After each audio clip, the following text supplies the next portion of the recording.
तो hello friend, आप सभी के लिए संस्कृत का, ठीक है, संस्कृत का क्वेश्चन वायरल हो चुका है मेरे प्यारे से सुनियो। तो क्या करना है जी, इस वीडियो को सभी को लास्ट तक देखना है। और क्वेश्चन, अगर संस्कृत में आपको बेहतरीन अंक लाना है जी, बेहतरीन मार्क्स लाना है बाबू, तो आपको इस वीडियो को शुरू से लास्ट तक देखना होगा। चलिएगा, तो पहला क्वेश्चन आपके सामने है कि सिखों के 10वें गुरु कौन थे मेरे प्यारे।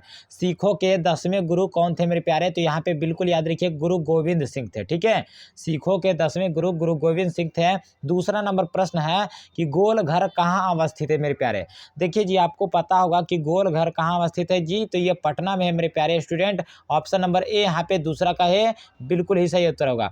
3 नंबर प्रश्न है कि मिथिला का मंत्री कौन था मेरे प्यारे। मिथिला का मंत्री कौन था जी, तो यहाँ पे बिल्कुल याद रखिएगा जी कि वीरेश्वर मिथिला का मंत्री था मेरे प्यारे स्टूडेंट। और 4 नंबर प्रश्न आपके सामने है कि शंकर चरित्रम की रचना किसने किया था। देखिए, शंकर चरित्रम की रचना पंडित क्षमाराव ने किया था बाबू। ऑप्शन नंबर डी यहाँ पे बिल्कुल ही सही आंसर हो जाएगा। नेक्स्ट प्रश्न की ओर आगे बढ़ते हैं। 5 नंबर प्रश्न है कि गृहस्थ के कितने संस्कार होते हैं। ठीक है, गृहस्थ जीवन में कितने संस्कार होते हैं मेरे प्यारे स्टूडेंट। तो ऑप्शन नंबर ए यहाँ पे बिल्कुल ही सही आंसर। इसे देख कर जाइएगा, गर्दा उड़ा कर आना मेरे प्यारे। अगला प्रश्न है कि सिंदूर दान किस संस्कार के अंतर्गत आता है मेरे प्यारे। काफी महत्वपूर्ण ऑब्जेक्टिव है। ठीक है, सिंदूर दान है जो विवाह संस्कार के अंतर्गत आता है। ऑप्शन नंबर सी फॉर, ठीक है, यहाँ पे राइट आंसर होगा। 7 नंबर प्रश्न है कि गर्भ धारण करना किस संस्कार के अंतर्गत आता है जी। देखिए बाबू, गर्भ धारण करना ये जन्म के पूर्व, ठीक है, जन्म के पहले संस्कार के अंतर्गत आता है बाबू। ऑप्शन नंबर ए यहाँ पे बिल्कुल ही सही आंसर होगा। चलिए, अगला प्रश्न है कि आर्य समाज की स्थापना किस नगर में हुआ था बाबू। देखिए, आर्य समाज का जो स्थापना हुआ था वो मुंबई नगर में हुआ था बाबू। ऑप्शन नंबर ए यहाँ पे, सॉरी सी यहाँ पे बिल्कुल ही सही आंसर होगा। 9 नंबर प्रश्न है कि व्याघ्र के हाथ में क्या था बाबू।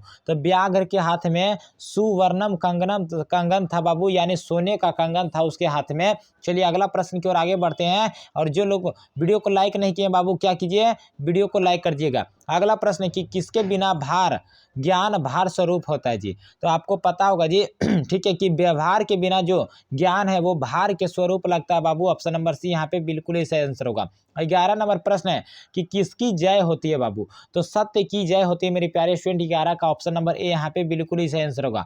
12 नंबर प्रश्न है कि बहती नदी कहाँ मिलती है जी। देखिए, बहती जो नदियां हैं बाबू, ये समुद्र में जाकर सभी एक मिल जाती है बाबू। ऑप्शन नंबर सी यहाँ पे। 13 नंबर क्वेश्चन है कि किस देश में देवता लोग बार बार जन्म लेते हैं बाबू। तो आपको पता होगा जी, अपना देश भारत में देवता लोग बार बार जन्म लेना पसंद करते हैं बाबू। अगला प्रश्न है 14 नंबर कि कौन गीत गाते हैं जी।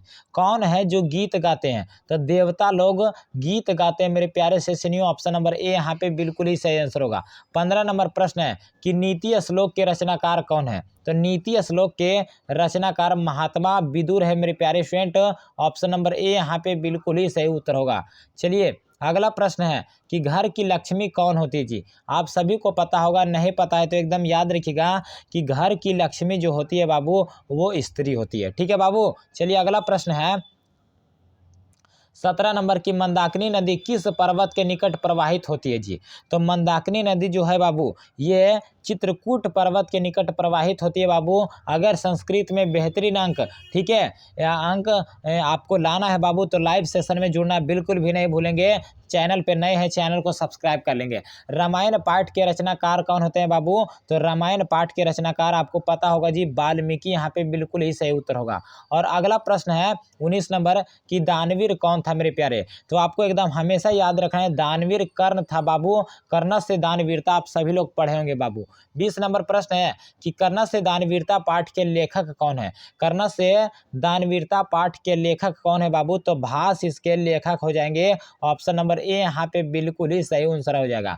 चलिए, नेक्स्ट प्रश्न की ओर आगे बढ़ते हैं कि ज्ञान का शासक कौन होता है जी। देखिए बाबू, ज्ञान का शासक शास्त्र होता है। ऑप्शन नंबर ए यहाँ पे बिल्कुल ही सही उत्तर होगा। चलिए, 22 नंबर प्रश्न है कि मनुष्य को कर्तव्य और अकर्तव्य का बोध कौन कराता है? तो मनुष्य को कर्तव्य और अकर्तव्य का बोध शास्त्र कराता है। ऑप्शन नंबर ए यहाँ पे बिल्कुल इसे आंसर होगा। 23 नंबर प्रश्न है कि गीत गोविंद के रचयिता कौन है? तो यहाँ पे बिल्कुल याद रखिए, गीत गोविंद के रचयिता जयदेव हो जाएगा, ऑप्शन नंबर सी। 24 नंबर प्रश्न है कि विद्या और बुद्धि के लिए कौन प्रार्थना करेगा जी?